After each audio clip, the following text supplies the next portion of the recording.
Hello students, here I am, your AM ma'am, and today we are going to begin with the modal verbs. So what are the modal verbs? Here we can see can, could, may, might, will, would. And here we can see must, shall, should, ought to. And the other two, need and dare. So these are your modal verbs. Now what are modal verbs? Let's move on. Modals are verbs used to express the mood or the attitude of the speaker. They are also called modal auxiliaries because they are helping verbs, so they are also called modal auxiliaries. Now, generally, what is the use or the purpose of modal verbs? Give advice or invitations, seek or give permission, make suggestions or polite requests, etc. etc. Let's move on now. For asking and for giving permissions, okay? For asking and giving permissions, the modals that we use are may, can, could. Let's look at a few examples, shall we? What are the examples? Can I use your laptop? Yes, you can. Could I use your phone, please? The answer can be yes, you can, or no, you may not. That's up to you. Please, may I go to the washroom? Does the last sentence ring a bell to my students? All of you, I'm sure the last sentence is one of your favorite sentences, which I have not heard for a long, long time. Isn't it? Okay, let's move on. Now, let us look at the usages. So, if I'm using the modal can, it's informal. When I'm using the modal may, it's formal. And when I'm using the modal could, it's very polite. Children, all three, whenever you're using, they are grammatically correct. It depends on the mood of the speaker. If I'm speaking in a very informal tone, then I'm going to use can. If I'm speaking in a very formal tone, I'm going to use may. This is the reason you use please may I go to the washroom. In school, it's a formal atmosphere, so you use please may I go to the washroom. You say may over there. Okay. And for could, very, very polite requests, we use it. Alright, now let's move on. Asking for things.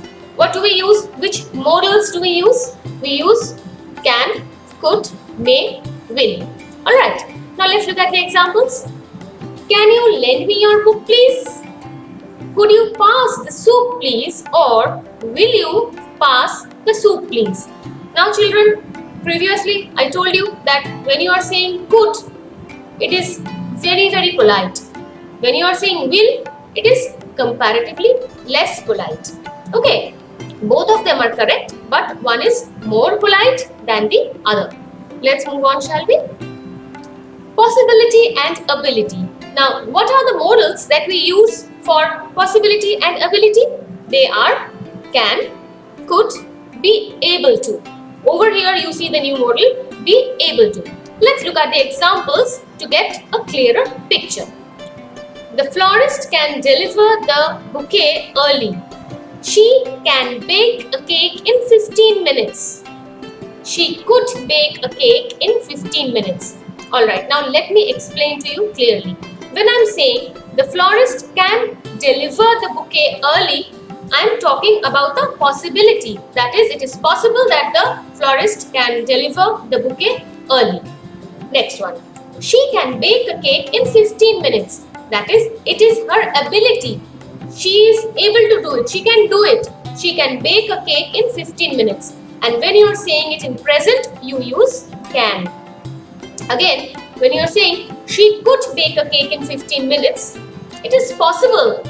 She is able to, and it is possible that she can bake a cake in 15 minutes. When I am saying it in past tense, I am going to use could. Alright? Here, in the case of possibility and ability, can is being said in the present tense and could is being said in the past tense. Let's move on to the next slide. Now, possibility and ability, other examples.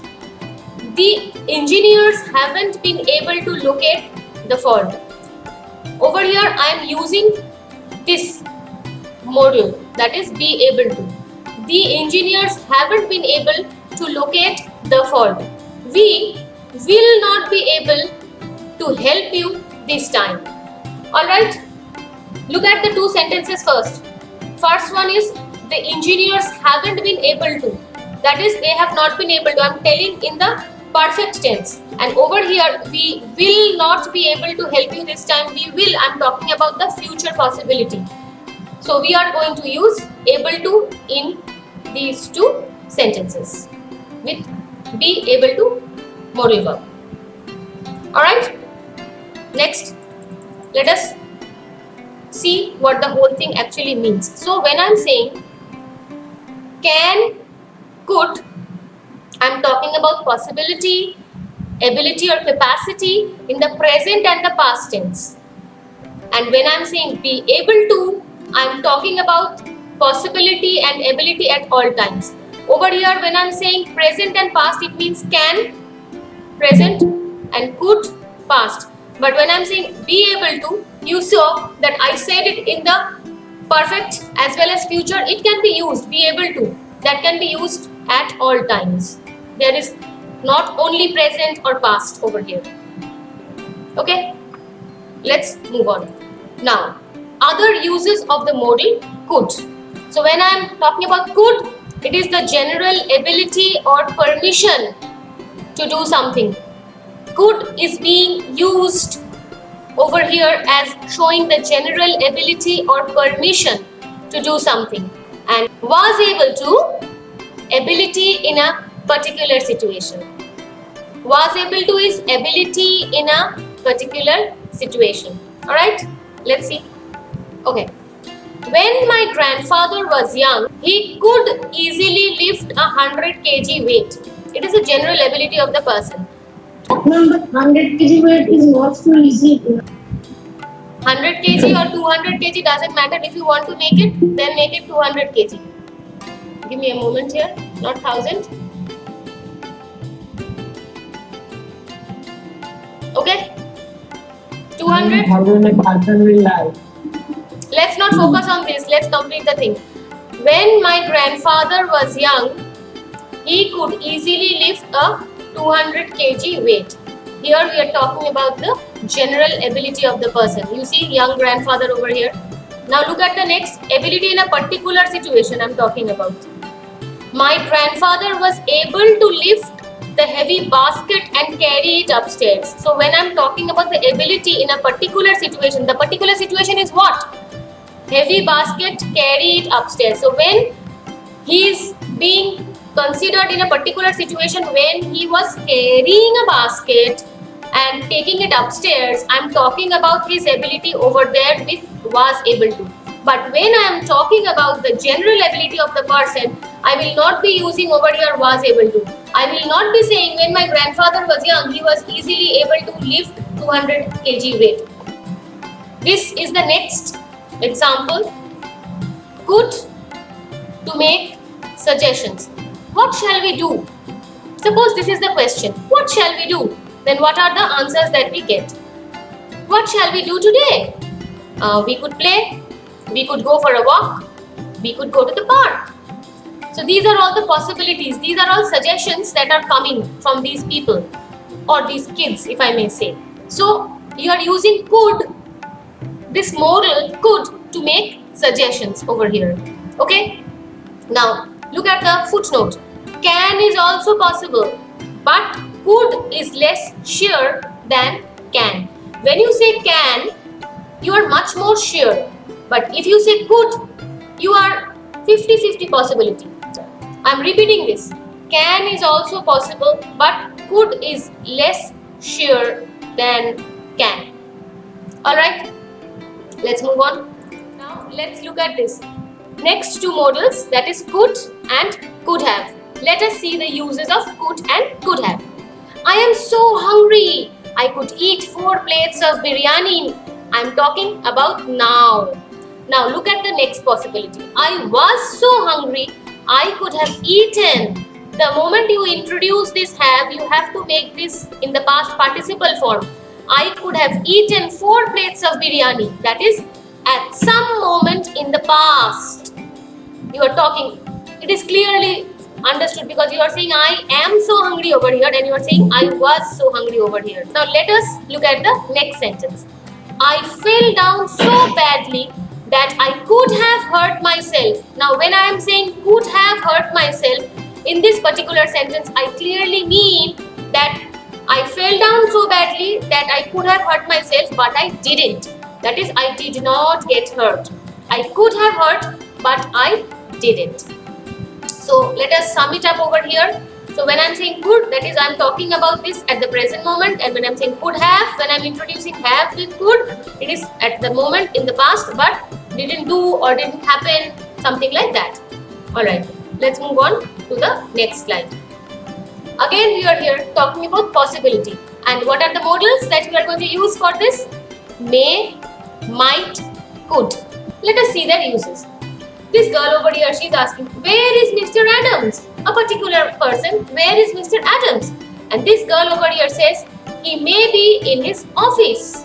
Another man says, he might be exercising at the club. Now, children, over here could is also possible. I hope you remember that previously we have read this, that in possibility we use could. Now look at this table over here.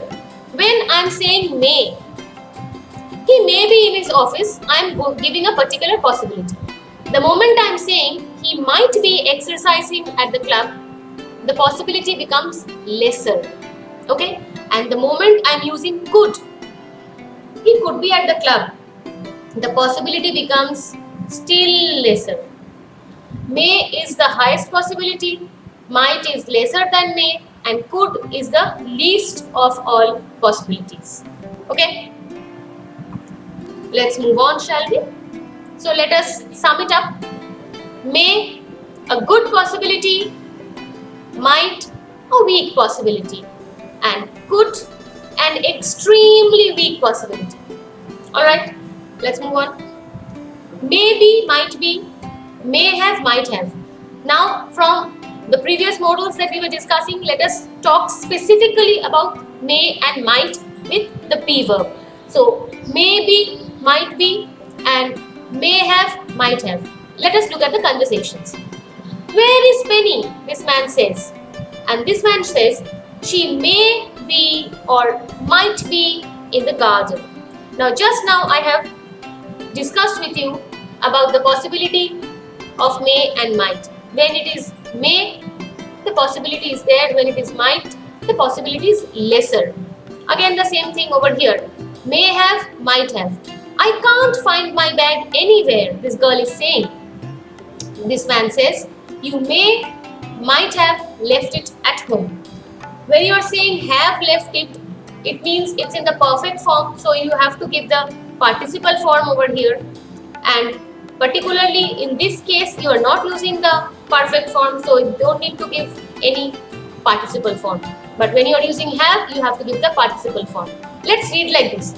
You may have left it at home. When I am saying might, the possibility is still lesser. When I am saying you may have left it at home, possibility is greater. When I am saying you might have left it at home, the possibility is lesser than may. This is the difference between may and might. And had it been could, it would have been still lesser. Alright.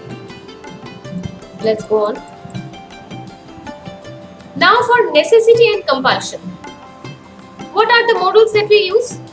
Must, have to, have got to, had got to. Alright? Now, must and have to, when do we use them? Children, when it is absolutely necessary to do something, we use must and have to. Let's look at a few examples. You must put in real effort if you want to succeed. Or we can also say, you have to put in real effort if you want to succeed. Okay?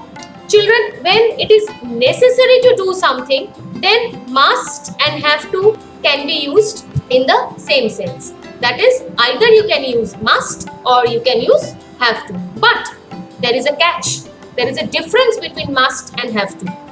Must carries speaker's personal feelings, and have to suggests external compulsion or a rule, or the situation demands it. Okay, so now let's look at some examples where we will be able to see these differences. Right? Let's move on. See a few more. What is the basic difference between must and have to? Basic difference. You must read this book. That is, I want you to read this book. You have to reach school by 9:45 a.m. That's the rule. Over here, when I'm saying you must read this book, it is that something I want you to read. If you don't read this book, it's not going to be breaking the law. But when I'm saying you have to reach school by 9:45 a.m. because that's the rule. So you see the difference between the two. And look at this one. My eyes can't stand sunlight. I have to wear sunglasses because that's the situation that demands it.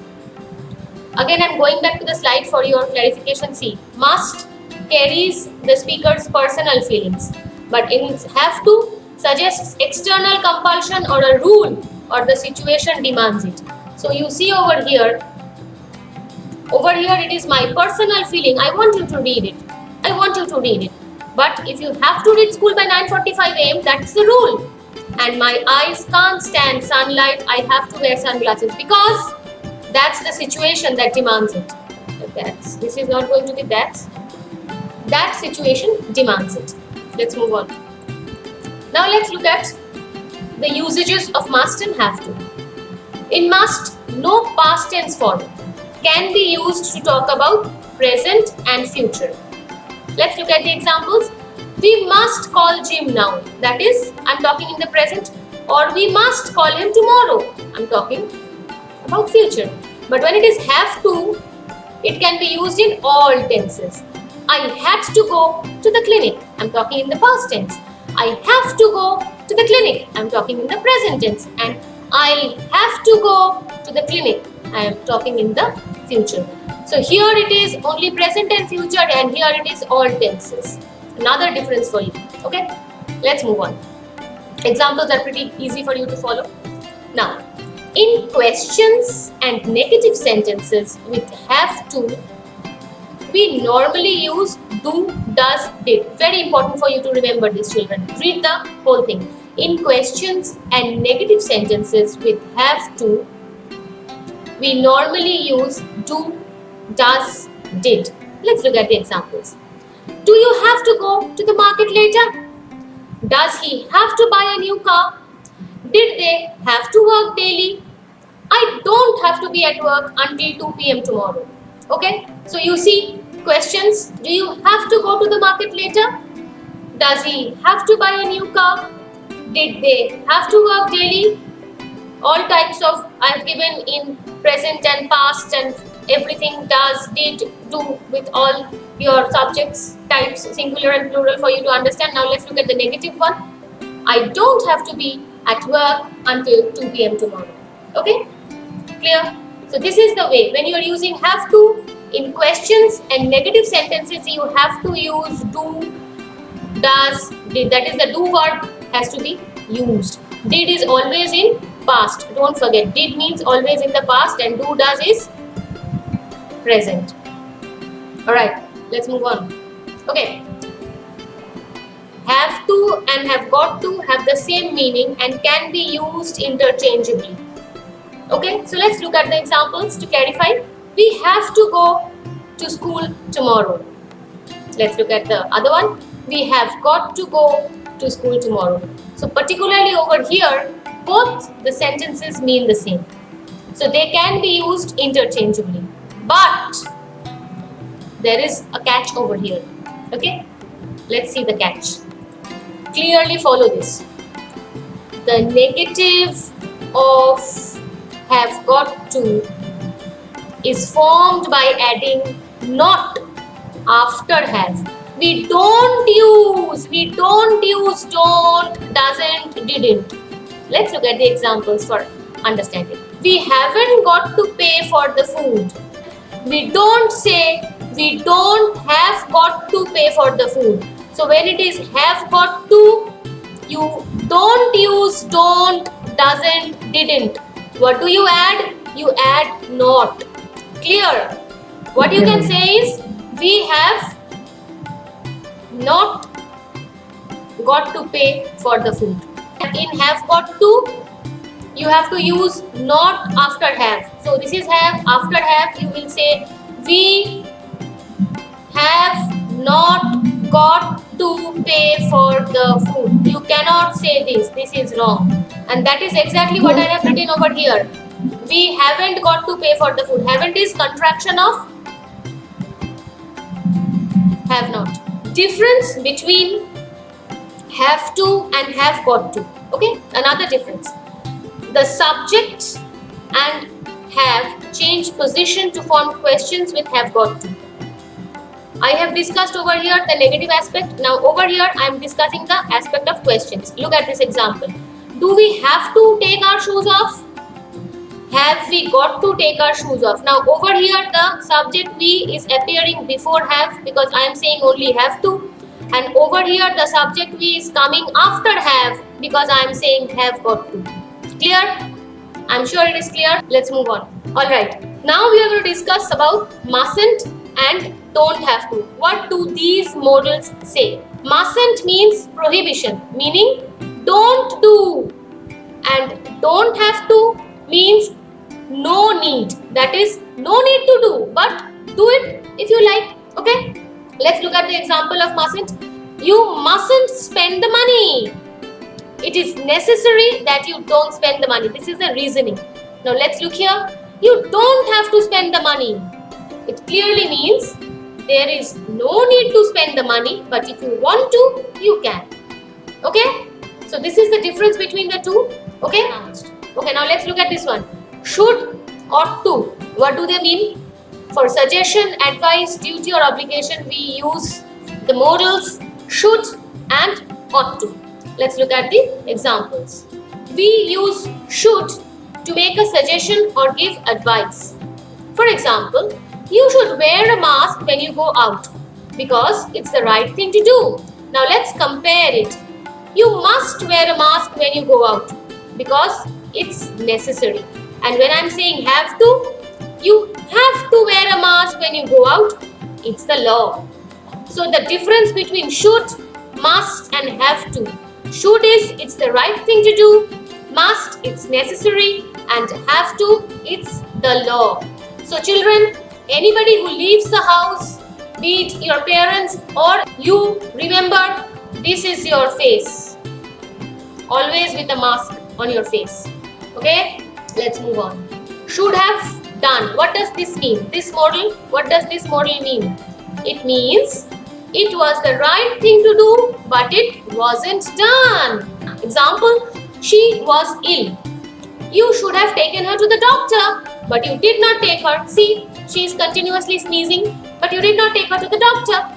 You should have studied to get good marks, but you did not study. So you are studying now, finally. Alright, something that is the right thing to do, but it wasn't done. That is, should have done. What does this mean? Ought to conveys same sense as should. That is, the sense of ought to and the sense of should is same. But, there is a but. It carries with it a sense of moral duty. Ought to carries with it a sense of moral duty. What is it? Let us look at the examples. You ought to look after your parents. Okay? So, when I am saying you ought to look after your parents, I am adding this morality in you. Your parents have done so much for you. It is your responsibility. You ought to look after your parents. There is a moral knock with ought to.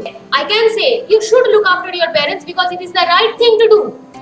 It is also correct. But when I am saying you ought to look after your parents, I am scratching that morality in you. That morality is being poked in ought to. Similarly, when I am saying you ought to abide by the laws of the country, it is your moral duty. Look at this particular slide. For promise, what are the modals that we use? Let's see. For promise, we use will and shall. Okay. So, used to suggest promise. Will and shall used to suggest promise or some kind of assurance. Let's look at the examples. We shall discuss the matter with the chairman. I'm giving you some assurance. You shall obey my orders. I'm giving you a kind of a command, that is, you are commanded to obey my orders. You shall regret this. I'm giving you a threat. It's kind of a threat. Now let's look at the usages of will. I will teach you a lesson. It's a threat. As you can see over here, this girl very angry. Next, we will come to your birthday party. It's a promise. I'm making a promise. And the last example that I have for you here is the train will leave at 10 p.m. That is simple future. It will leave at 10 p.m. We know it. Alright? These are all the other than promise and assurance. These are the things command, threat and simple future. These are also explained through these models. Okay. Now let's move on to request. When we do request, what models do you use? Let's see over here. Can, could, will, would. Let's look at the usages. Can you do me a favor? Could I borrow your book, please? Will you carry this for me? Would you please be quiet? Now these are the 4 sentences. Now let us understand the little difference between them. When I am saying can or could, they are commonly used to make requests. But could and would more polite than can and will.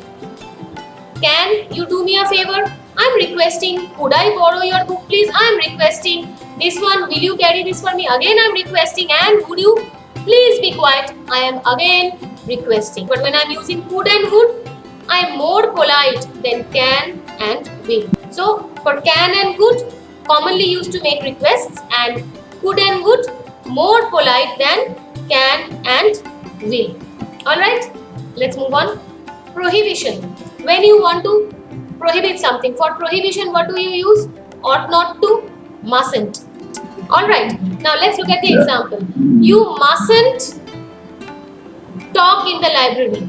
You mustn't talk in the library. Why? Because it is prohibited. Let's look at the next example. You ought not to. Over here you will have to give to. You ought not to tease the animals. Why? The meaning is one should not do it as it is not right. You should always love the animals. And over here these children, they are in the library but they cannot talk, because you all know what you do in the library and what happens. What librarian sir does to you. You are very used to it. Every 2 minutes they have to shout. So next time remember, it is prohibited. You mustn't talk in the library. Alright, let's move on. Now, when we want to make some wish, what do we say? We say the modal may. That time this is the modal that we have to use. May is normally used to express a wish. Let's look at the example. May God bless you. And when I am using a wish with may, you must use the exclamation mark. We put the exclamation mark. Next, may is used in subordinate clauses that express a purpose. That is, in the subordinate clause, it has a purpose. Look at the example for you to understand. Farmers use fertilizers. It is the main clause. Now, what is the subordinate clause? So that they may have a rich harvest. So that they may have a rich harvest. This is the purpose. Clear? So here is the rich harvest and here is a girl praying to God. Okay, let's move on. Now, when there is no need, absence of necessity, what are the modals? Needn't have, didn't need to. For absence of necessity, the modals are needn't have and didn't need to. Let's look at the example. Over here, there's a conversation. I needn't have brought my umbrella, this man is saying. Okay, and over here, this man is saying, I didn't need to bring my umbrella. Now let us make a comparison. What is the difference between the two? When he is saying, I needn't have brought my umbrella, it means I have brought my umbrella, but there was no need to bring it. And when over here, this man is saying, I didn't need to bring my umbrella, I didn't bring my umbrella because I felt there was no need to bring it. That is the difference between the two. Now let's move on to our last slide of the day. That is this modal. You use the modal dare to show not to be afraid to do something, And moat is mostly used in negative sentences and questions. This is the usage generally for dare. Let's look at the two examples. I daren't go into a tiger's den. It's something very scary. I daren't go, I'm afraid to do. And dare you cross the broken bridge. Dare you cross the broken bridge. Over here you have the negation, that is you have the negative daren't, the dare not. And over here you are seeing a question. So in negative sentences and questions you use the word dare. So that's it for the class. All of you stay home, stay safe and be very, very happy. Bye bye.